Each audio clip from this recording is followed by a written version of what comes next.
Hello students, welcome to Magnet Brains Hindi medium. मेरा नाम है अवनीश त्रिपाठी। तो कक्षा 12 अर्थशास्त्र, जिसमें व्यष्टि अर्थशास्त्र हम देख रहे हैं, माइक्रो इकोनॉमिक्स, उसका चैप्टर नंबर 4 पूर्ण प्रतिस्पर्धा की स्थिति में फर्म का सिद्धांत। और इसका एक बहुत इंपॉर्टेंट टॉपिक हम लेकर आए हैं और वो है पूर्ति की लोच। उसके पहले पूर्ति पर पूरी डिटेल में बातचीत हो चुकी है, आप उस वीडियो को भी जरूर देख लीजिएगा और फिर उसके बाद पूर्ति की लोच भी जरूर समझ में आ जाएगा। वैसे मैं चीजों को रिवाइज कराता भी चलूंगा, ये एक ऑल टुगेदर एक डिफरेंट टॉपिक है पर बेहद इंपॉर्टेंट टॉपिक है। एक बात का और ध्यान रखिएगा स्टूडेंट्स कि मैग्नेट ब्रेन्स हिंदी मीडियम एक ऐसा प्लेटफॉर्म है जहां पर आपको घर बैठे कक्षा 7 से 12 तक की सारी शिक्षा बिल्कुल फ्री ऑफ कॉस्ट यानी निःशुल्क दी जा रही है। यहां 1 या 2 चैप्टर्स पढ़ने के बाद आपको कोई पेड सब्सक्रिप्शन नहीं लेना है। आप यूपी बोर्ड से हैं, बिहार बोर्ड से हैं, मध्य प्रदेश बोर्ड से हैं या सीबीएसई बोर्ड से हैं, आपकी सारी की सारी शिक्षा यहां पर बिल्कुल निःशुल्क है। तो इसी महत्वपूर्ण जानकारी के साथ स्टार्ट करते हैं आज का ये सेशन और समझते हैं कि भाई पूर्ति की लोच क्या कहलाती है। अब आप कह रहे होंगे सर कि पूर्ति की लोच के साथ साथ पूर्ति का नियम क्यों लिख दिया? इसलिए कि वहां से एक इंपॉर्टेंट कंसेप्ट निकल कर आएगा। देखिए, जब मैंने पूर्ति का नियम आपको समझाया था तो मैंने एक चीज बताई थी कि भाई पूर्ति का नियम यह कहता है कि कीमतों के बढ़ने से पूर्ति बढ़ेगी, कीमतों के घटने से पूर्ति घटेगी, क्योंकि लाभ का मामला है। लेकिन ये जो बात है ये एक गुणात्मक कथन है, यानी एक क्वालिटेटिव कथन है। क्या है? गुणात्मक कथन है, यानी वो क्या दिखा रहा है? एक दिशा बता रहा है।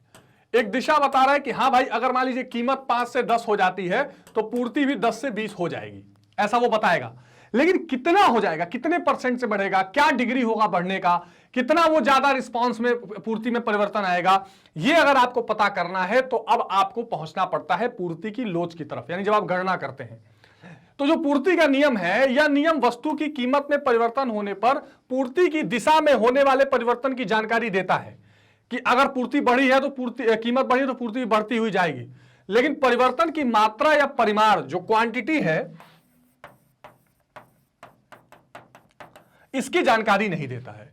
तो अगर इसकी जानकारी अपने को लेनी है, इसके बारे में अगर पता करना है, तो उस स्थिति में फिर आपको क्या करना पड़ेगा? उस स्थिति में आपको पूर्ति की लोच की तरफ जाना पड़ेगा। तो पूर्ति की लोच से परिमाण में होने वाले परिवर्तन की जानकारी मिलती है, क्योंकि यह पूर्ति की मात्रा और वस्तु की कीमत के बीच परिमाणात्मक संबंध स्पष्ट करता है। तो जो पूर्ति की लोच होती है, इससे क्या होता है? पूर्ति के परिमाण में होने वाले परिवर्तन, कितने क्वांटिटी में परिवर्तन हो रहा है, और जो वस्तु की कीमत है, इसके परिवर्तन के कारण किस डिग्री तक चेन सप्लाई में आ रहा है, यह भी एक इंपॉर्टेंट चीज यहां पर दिखाई पड़ती है, जो आपको बहुत स्पष्ट रूप से समझ में आनी चाहिए। इस प्रकार पूर्ति की लोच अन्य बातें समान रहने की स्थिति में किसी वस्तु की कीमत में होने वाले परिवर्तन के कारण उसकी पूर्ति में होने वाले परिवर्तन की माप करते हैं।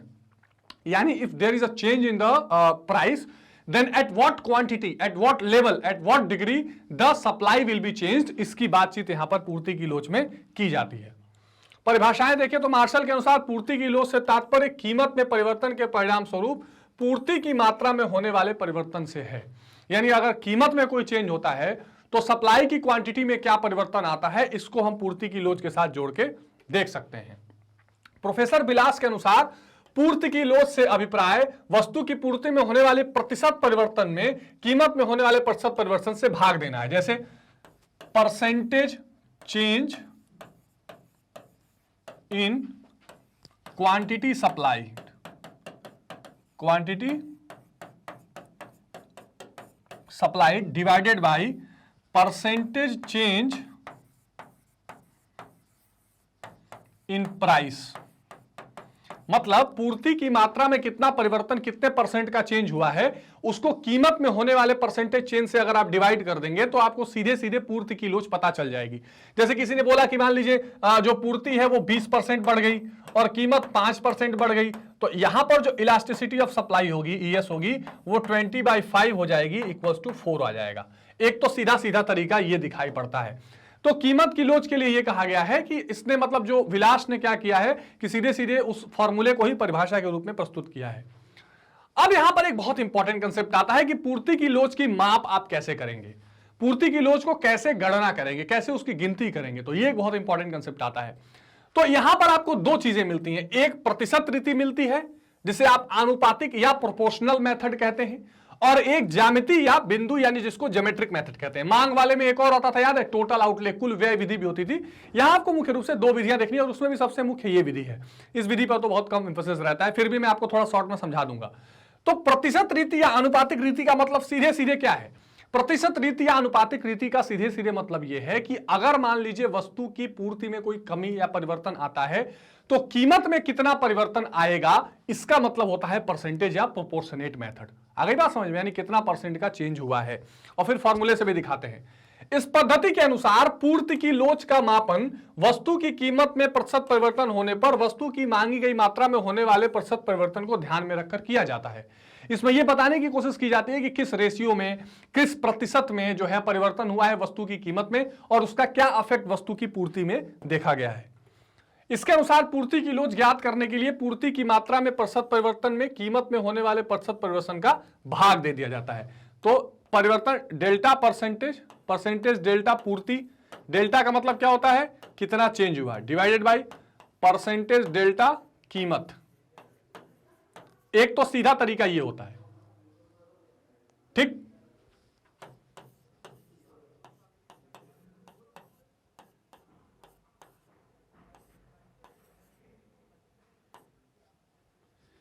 यानी पूर्ति में होने वाला परिवर्तन डिवाइड बाय कीमत में होने वाला परिवर्तन इनटू पहले वाली कीमत और पहले वाली क्वांटिटी।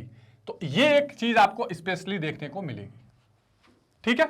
तो ये इसका फॉर्मूला होता है और ऐसे आप इसको ऐसे निकाल सकते हैं। तो ये दो चीजें आपको पैरेलल चलेंगी, अभी आपको समझ में आ जाएगा। सूत्र में delta Q by delta P into P by Q, यानी क्वांटिटी में कितने का चेंज हुआ डिवाइड बाई कीमत में कितने का चेंज हुआ इंटू प्राइस और क्वांटिटी को डिवाइड कर सकते हैं। अब इसकी सबसे इंपॉर्टेंट बात आती है कि पूर्ति की लोच के प्रकार कौन से हैं या श्रेणियां कौन सी है, कौन कौन से टाइप्स हैं। तो वस्तु की कीमत में परिवर्तन के फलस्वरूप सभी वस्तुओं की पूर्ति पर एक जैसा प्रभाव नहीं पड़ता।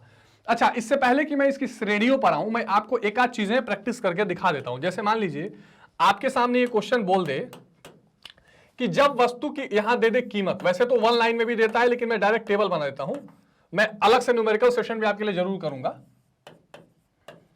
यहां दे दे कि कीमत जो है 10 थी, फिर वो 20 हो गई, पूर्ति 5 थी और 10 हो गई। अब यहां पूर्ति की लोच आपको अगर ज्ञात करनी है तो फॉर्मूला क्या है, delta Q upon delta P into P upon Q. Delta Q यानी 5 से 10 में 5 का परिवर्तन, कीमत में 10 का परिवर्तन, पहले वाली प्राइस 5, पहले वाली कीमत 10, 10 5 2 यानी 1/4, यानी कितना हो जाएगा 1/4 अगर आप करें तो 2.5, यही होगा ना, ये 2.5 आ गया, ठीक है। तो ये लोच निकालने का तरीका है कि कितना आपको पूर्ति हुआ, कितना कीमत में परिवर्तन हुआ, delta Q by delta P into P by Q, 2.5 निकाल सकते हैं। इस तरह फॉर्मूला का यूज करके चीजों को निकालते हैं। लेकिन अब यहां पर एक बड़ी इंटरेस्टिंग चीज होती है। इंटरेस्टिंग चीज ये होती है कि जो पूर्ति की लोच है इसके कई प्रकार हैं। अब इसमें कुछ केस बनेंगे। जैसे क्या होगा, हमने क्या देखा, अभी हमने ये देखा कि भाई जितने कुछ परसेंटेज कीमत में चेंज हो रहा है उसके वजह से पूर्ति में परिवर्तन हो रहा है। तो एक केस ऐसा बनेगा जब जो परसेंटेज चेंज है, परसेंटेज चेंज जो कीमत में है वो बराबर होगी परसेंटेज चेंज पूर्ति में। इस डेल्टा का मतलब होता है परिवर्तन। एक कंडीशन ये होगी। दूसरी कंडीशन ये होगी कि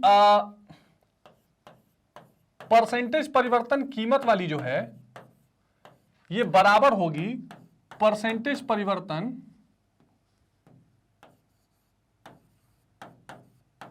पूर्ति की। तीसरा, परसेंटेज परिवर्तन जो कीमत वाली है वो ज्यादा होगी परसेंटेज परिवर्तन पूर्ति के। चौथी कंडीशन, परसेंटेज परिवर्तन जो कीमत की है उसके मुकाबले यहां पर जो पूर्ति का है, पूर्ति में परसेंटेज परिवर्तन 0 रहेगा, ठीक है। यानी कीमत में तो परसेंटेज की चेंज होगी पर पूर्ति में कोई चेंज नहीं होगा। और यहां परसेंटेज परिवर्तन कीमत ये बिल्कुल 0 रहेगा, लेकिन परसेंटेज परिवर्तन जो पूर्ति है वो क्या हो जाएगी, असंख्य हो जाएगी। ठीक है, तो इस केस में जब दोनों बराबर होंगे, पूर्ति की लोच 1 इकाई के बराबर हो जाएगी। जब कीमत और पूर्ति में दोनों में होने वाला परसेंटेज परिवर्तन अच्छा नहीं, ये क्या मैंने दो जगह बराबर लिख दिया क्या, यहां पर होगा कीमत अगर ज्यादा है और यहां पर पूर्ति ज्यादा है, तो अगर पूर्ति में होने वाला परसेंटेज चेंज ज्यादा है कीमत में होने वाले परसेंटेज चेंज से, तो यहां elasticity of supply is greater than 1 आ जाएगा। ठीक है, इकाई से अधिक आ जाएगा। यहां क्या होगा, अब यहां कीमत में ज्यादा परिवर्तन हो रहा है पर पूर्ति में कम हो रहा है, तो इस केस में हो जाएगा elasticity of supply less than 1, इकाई से कम हो जाएगा। यहां 0 आएगा, यहां अनंत आएगा। तो ये 5 परिस्थितियां होती हैं। जैसे इस परिस्थिति में क्या होता है कि कीमत में कोई चेंज नहीं होता, 0 है, तो भी पूर्ति में बहुत ज्यादा परिवर्तन हो गया, ऐसा भी केस हो सकता है, ऐसा भी लोच हो सकता है। एक हो सकता है कि परसेंटेज कीमत में कोई जो है परसेंटेज कीमत जो है वो बहुत ज्यादा चेंज हो रही है पर पूर्ति में कोई इफेक्ट नहीं हो रहा, तो उसको जीरो इलास्टिक, बिल्कुल पूर्णतः बेलोचदार पूर्ति कहते हैं। एक केस होता है कि जो कीमत में होने वाला परिवर्तन है वो ज्यादा है पूर्ति में होने वाले परिवर्तन से, तो यहां क्या होता है, इकाई से कम लोचदार आता है। और यहां पर कीमत में कम चेंज हो रहा है, पूर्ति में ज्यादा हो रहा है, तो इकाई से अधिक लोच आएगा। और यहां कीमत में होने वाला परिवर्तन पूर्ति में होने वाले परिवर्तन के बराबर है, तो यहां इकाई की लोचदार आती है। ये कंडीशंस यहां पर बनती हैं। ठीक है, तो आइए एक एक करके इन प्रकारों को देखते हैं कि कौन कौन सी श्रेणियां हैं।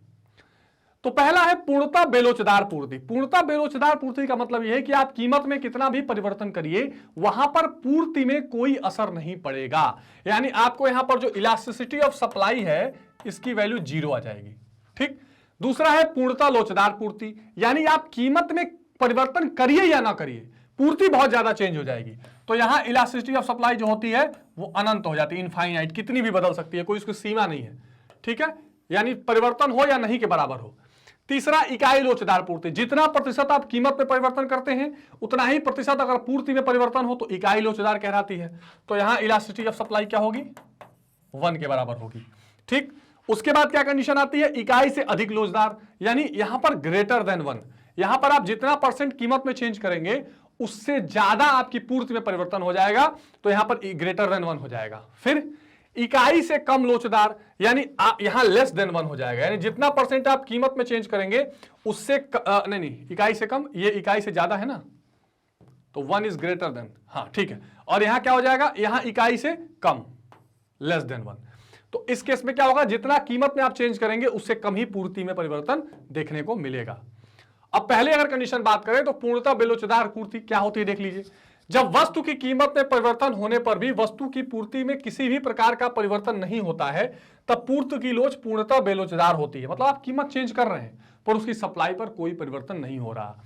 जैसे दुर्लभ सिक्के, पुस्तकें, ये ऐसी चीजें कि आप कीमत का मत सोचिए, बस उसकी पूर्ति बढ़ती जाएगी बढ़ती जाएगी। अब अगर आप इसको दिखाना है तो क्या कंडीशन होगी, ये कीमत 10 का 10 है, मतलब अच्छा नहीं, पूर्णतः बेलोचदार है ना, हाँ, इसकी पूर्ति में कोई परिवर्तन नहीं होगा। आप कीमत चाहे कितना भी बढ़ाइए, उसको 10 से आप 20 कर दीजिए, पर जो पूर्ति है, या अगर आप इसको 10 से 0 करके घटा भी दीजिए, मान लीजिए उसको आपने 10 से 5 कर दिया, तो भी ये घटेगी नहीं, ये 10 की 10 बनी रहेगी, पूर्ति उतनी ही बनी रहेगी। तो इस केस में जो इसका ग्राफ बनेगा वो कैसे बनेगा, ये कीमत है और ये पूर्ति है।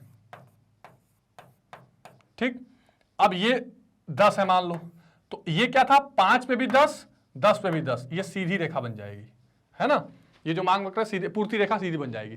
तो यदि कीमत में चेंज करने पर भी पूर्ति में कोई चेंज नहीं आ रहा तो ये पूर्णतः बेलोचदार है, परफेक्टली इन इलास्टिक सप्लाई कहते हैं। अच्छा, अगर आप इसको कैलकुलेट करना चाहें तो इनफाइनाइट यहां पर वैल्यू आ जाएगी, बहुत ज्यादा वैल्यू आएगी। जैसे क्या होगा, delta Q upon delta P into P by Q करिए।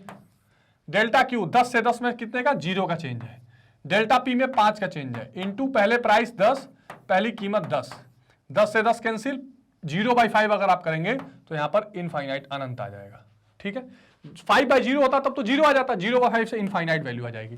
तो ये क्या होता है, सॉरी यहां पर 0 वैल्यू आ जाएगी, देखिए सॉरी 0 वैल्यू आ जाएगी, यानी आपका होगा कितना भी कीमत में चेंज करें आंसर आपका 0 आएगा, क्योंकि ये पूर्णतः बेलोचदार है, परफेक्टली इन इलास्टिक सप्लाई इसको कहा जाता है। ठीक बात है ना, यानी कोई चेंज इसमें नहीं आएगा पूर्ति में। अब देख लीजिए, यहां पर कीमत लिखी हुई है और यहां पर पूर्ति की मात्रा है, इसका ग्राफ आप बना लीजिए। तो यहां पर अगर आप 10 ले लेते हैं और यहां कीमत ले लेते हैं 10, 20 और 30, तो 10 पे भी 10, 20 पे भी 10, 30 पे भी 10, सीधी रेखा ऐसे बन जाएगी। ठीक है, और सॉल्व भी करेंगे तो भी वैल्यू 0 आएगी। तो ये था पूर्णतः बेलोचदार पूर्ति। दूसरा है पूर्णतः लोचदार पूर्ति। पूर्णतः लोचदार का मतलब परफेक्टली इलास्टिक, जो एकदम परिवर्तन हो सकती है। इसमें आप कीमत में नहीं के बराबर भी चेंज करेंगे या बहुत कम चेंज करेंगे तो भी पूर्ति बहुत ज्यादा बदल जाएगी। जब वस्तु की कीमत में परिवर्तन न होने पर अथवा बहुत थोड़ा परिवर्तन होने पर भी पूर्ति बहुत अधिक परिवर्तन हो जाता है, तब वस्तु की पूर्ति पूर्णतः लोचदार होती है।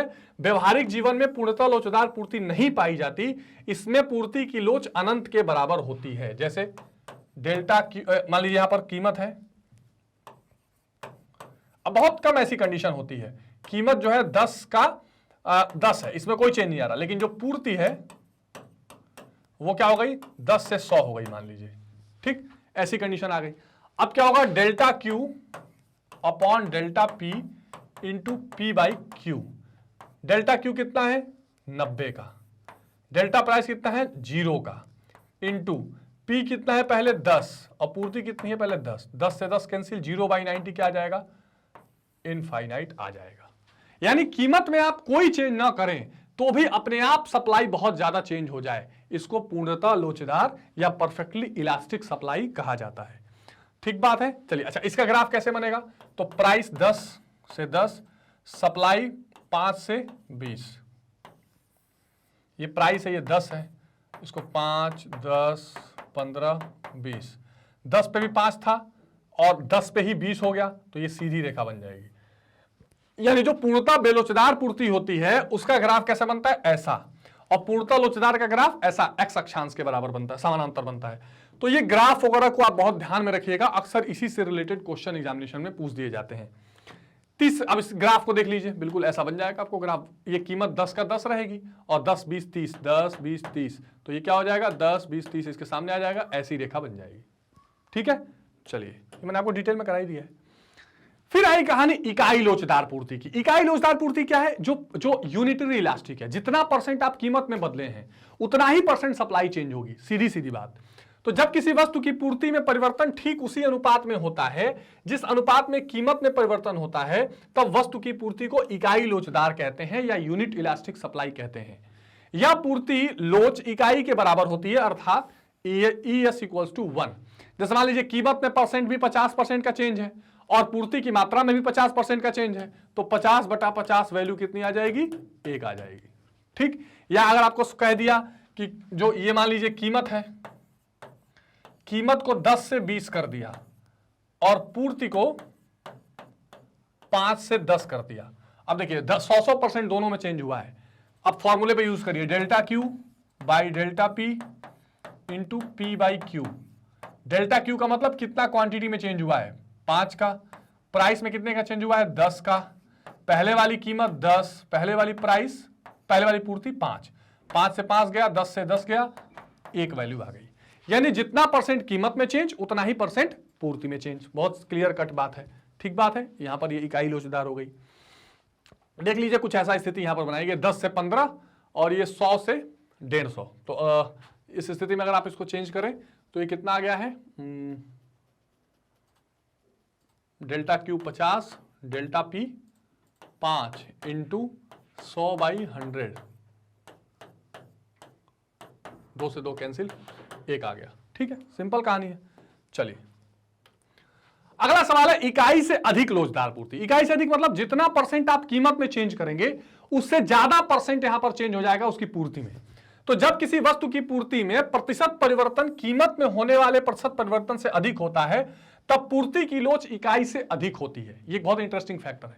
मतलब आप मान लीजिए आप 5% कीमत चेंज करें और पूर्ति 15% ज्यादा बढ़ जाए, तो उदाहरण के लिए यदि किसी वस्तु की कीमत में 50% वृद्धि होने से पूर्ति 100% वृद्धि हो जाए तो इकाई की लोच क्या आ जाएगी, 2 के बराबर आ जाएगी। जैसे मान लीजिए आपने यहां कीमत रखी है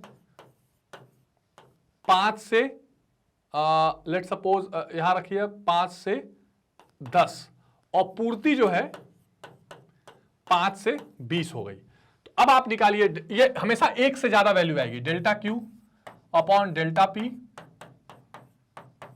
क्वांटिटी में कितने का चेंज है, 15 का, प्राइस में कितने का चेंज है, 5 का, पहले वाली प्राइस 5, पहले वाली क्वांटिटी 5, 5 से 5 गया, 5 3 15,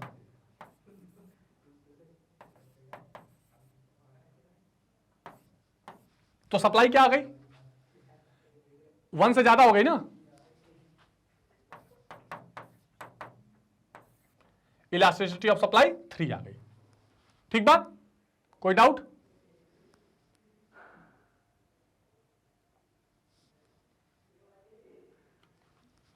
अब देखिए इसको भी सॉल्व करिए।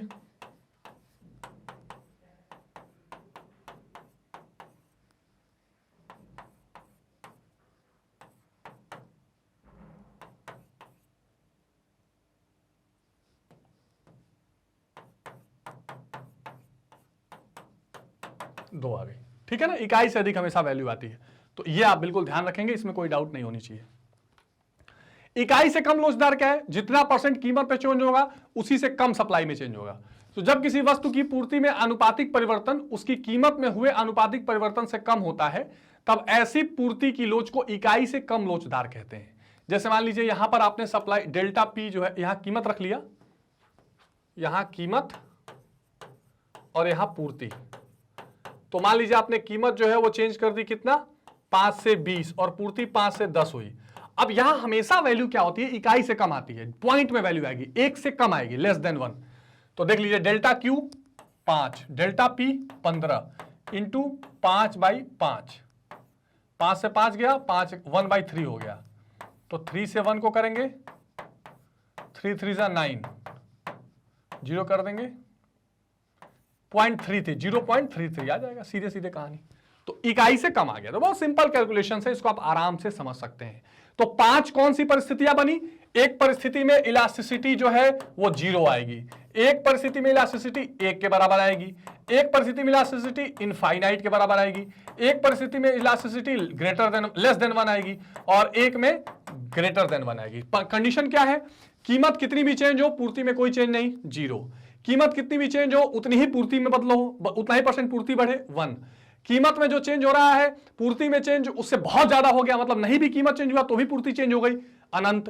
पूर्ति में जो कीमत में जो चेंज हो रहा है उससे कम अगर चेंज पूर्ति में है तो लेस देन 1, और कीमत में चेंज से ज्यादा अगर पूर्ति में चेंज है तो इकाई से अधिक उसको लोचदार कहते हैं। ये 5 परिस्थितियां या 5 तरह के श्रेणियां पूर्ति की लोच में देखी जाती हैं, तो ये ध्यान रखना है। उदाहरण में भी अगर आप देखना चाहें तो जैसे जब कीमत में आनुपातिक वृद्धि 100% होने पर पूर्ति केवल 50% ही बढ़ रही है, तो इकाई से कम लोचदार इसको पूर्ति कहते हैं, यहां लेस देन 1 इलास्टिसिटी हो जाएगी।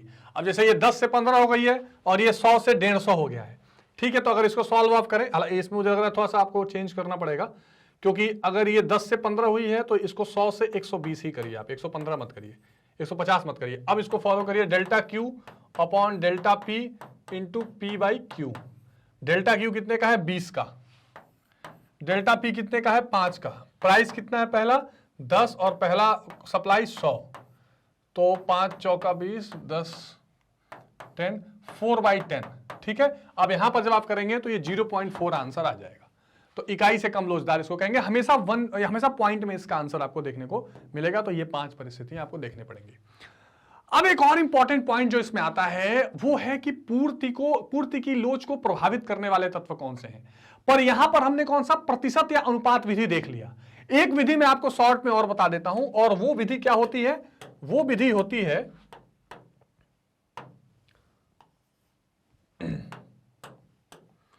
वो विधि कौन सी होती है,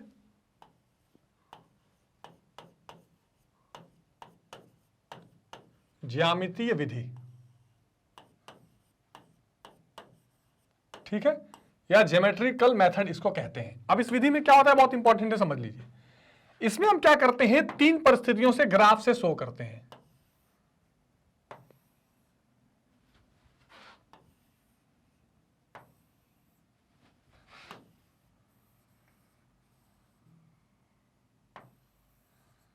ठीक है, y x y x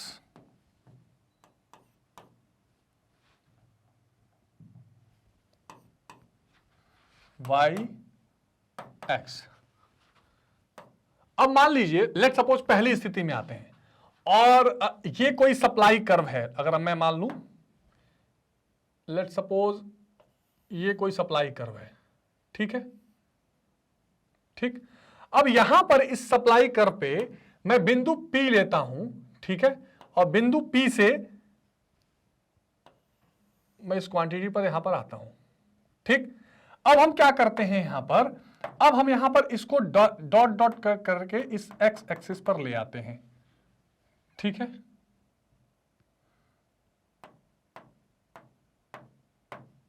यहां पर आ गए। अब हमने इसका क्या नाम दिया है, देखिए बहुत इंपॉर्टेंट है।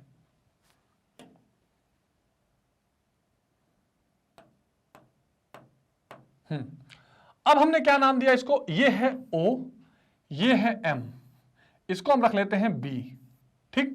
ये कंडीशन हमने देख ली, और ये है बिंदु P, ठीक है, P है, यानी इस, अच्छा ये SS है, ये सप्लाई कर्व जो है, इस सप्लाई कर्व को हमने एक तरह से इस सप्लाई कर्व पर P बिंदु पर हम लोच ज्ञात करना चाह रहे हैं। अब यहां स्थिति आपको क्या दिखाई पड़ रही है, स्थिति ये दिखाई पड़ रही है। अब यहां हम निकालते कैसे हैं, निकालते, अब ये BM है और OM है, तो यहां पर ये दोनों बराबर आपको लगभग दिखाई दे रहे हैं। OM is equal to BM, ठीक है, सॉरी, ये OM जो है वो BM से ज्यादा दिखाई पड़ रहा है। OM क्या है, BM से ज्यादा, तो OM is greater than BM, ठीक। OM क्या है, BM से ज्यादा है, ये OM और ये B बना है, ये BM से ज्यादा है। एक सिचुएशन यहां पे लेते हैं, तो इस सिचुएशन में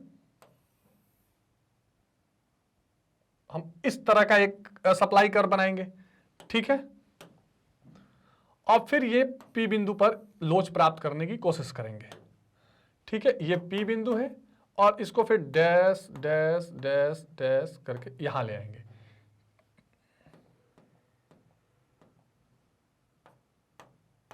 ठीक है। तो ये डैश डैश करके यहां आ गया। अब ये O है, यही B है, यही M है, तो यहां पर क्या है, OM is equal to BM, दोनों बराबर हैं। जितना यहां से OM है उतना यहां से BM है। ये कंडीशन दिखाई पड़ी, एक सिचुएशन ये बनी। अब एक तीसरी सिचुएशन बनाते हैं, यहां पर एक सप्लाई कर्व खींचते हैं, ठीक है।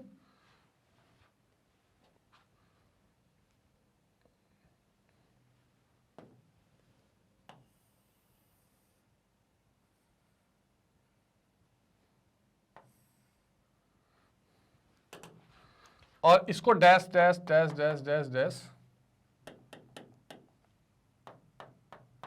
यहां पर ही आ गया। मतलब इसको कैसे खींचेंगे कि इधर आ जाए। थोड़ा सा और मैं अगर इसको ठीक बनाना चाहूं,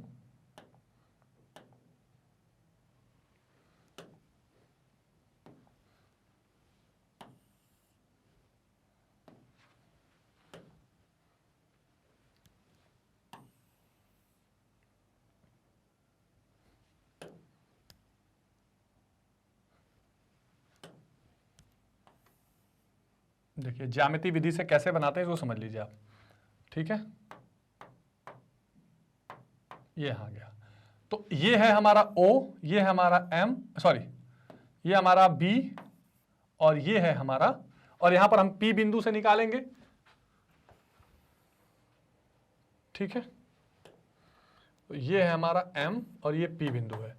अब यहां क्या है, ये BM जो है, ये BM जो है, ये BM ज्यादा है OM से।